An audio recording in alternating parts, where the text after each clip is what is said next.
Hello! Ari naman si Lily, ang Ilongga sa Australia. Tanan kita, gusto nga magwapo kag magwapa. Ang iban ginbugayan sang tangos nga ilong, mapino nga guya, kung mga tigulang pa, tinagik nga ngipon.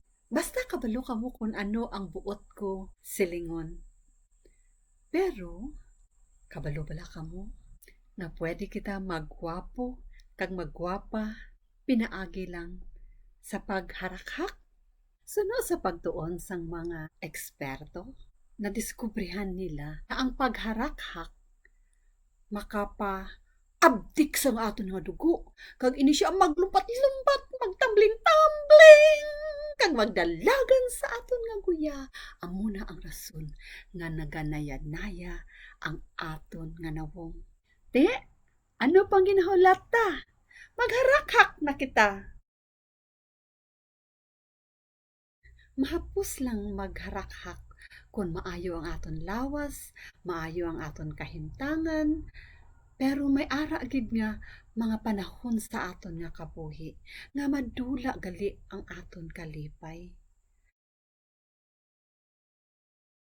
Nag-eksperto ako maghibi sang pagkapatay sang akon una nga bana.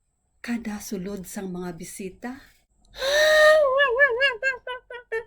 salamat nga nagabot ka mo. Pero bago natapos ang adlaw, ginutikan ako sang akon nga manghod. Kag nagambal siya, Li, abi mo, kada hibi mo, nagahibi man si Yiying. So, nagdesider ako, nga bisan sakit ang akong dughan, bisan dako ang akong kasubo. Gintinguhaan ko nga hindi na gid maghibi. Tapos ng isa ka bulan, ginpatawag ako sa eskwelahan sang akon nga bana. Wala ko natalubangdan, nasamtang ako nagalakat. Nagatulo na ang akon nga mga luha. Samtang ako nagahulat sang bus, nagatulo gihapon ang akon nga luha. Samtang ako nagasakay sa bus, nagatulo man ang akon nga luha. Samtang ako nagasakay sa train, nagatulo gihapon ang akon nga luha. Naguntat lang ang akon nga luha sang didto ako sa eskwelahan. Kag pagbalik ko naman sa train, paglakat ko sa bus stop, pagsakay ko sa bus, pagpauli ko sa balay, grabe gid gihapon ang tulo sang akon luha. Pagsulod ko sa balay, hay nalipay gid ako kay wala tawo. Gin-on ko dayon ang cassette recorder. Ginbutang ko lang sa FM para wala ending. Nagsulod dayon ako sa bathroom. Kag didto nagpautwas ang akon nga balatyagon.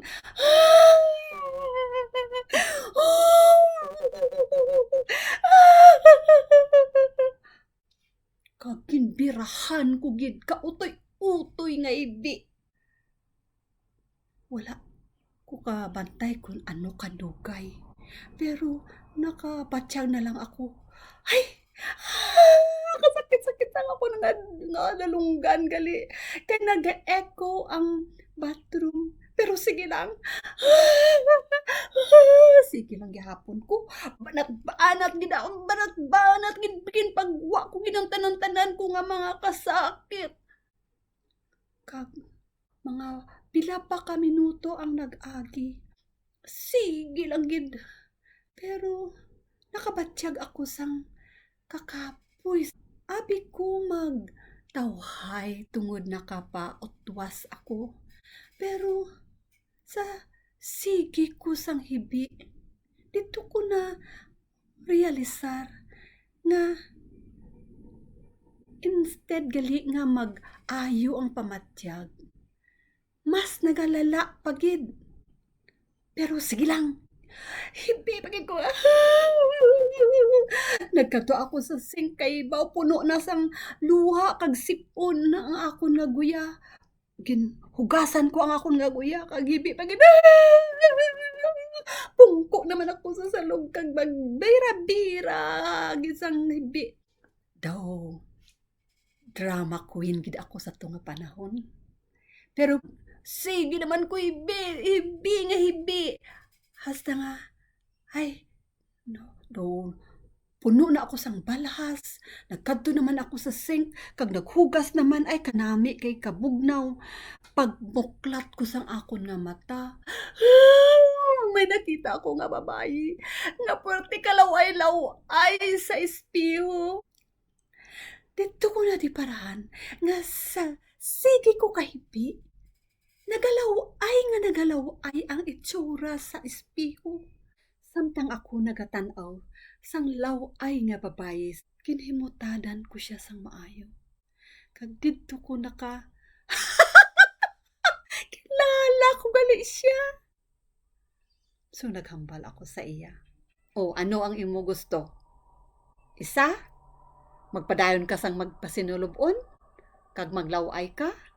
O kung ikaduha, magmasinadyahon ka, magharak-hak ka, para magwapa ka. Kabalo ka mo kung ano ang ginpili sa tang babaye?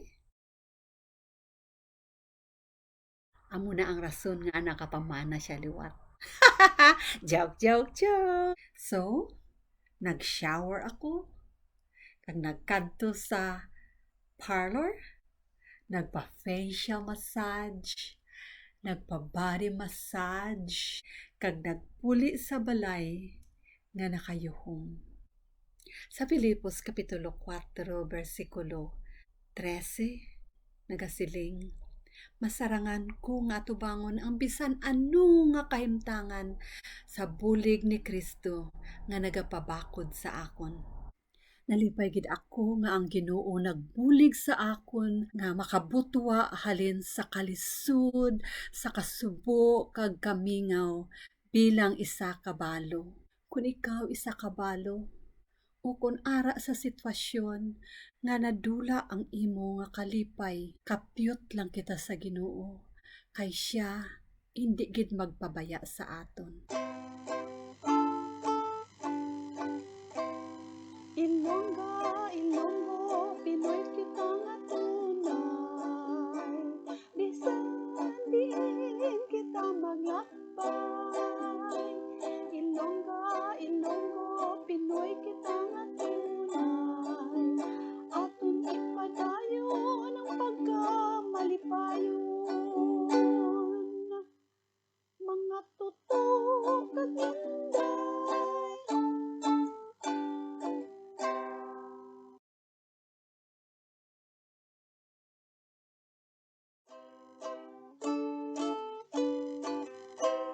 Ilonggo, Pinoy kita nga tunay. Bisan diin kita maglakbay. Ilonggo, Pinoy kita nga tunay. Kabay nga magmalipayon kita. Mga tuto kag inday. Balik ka mo!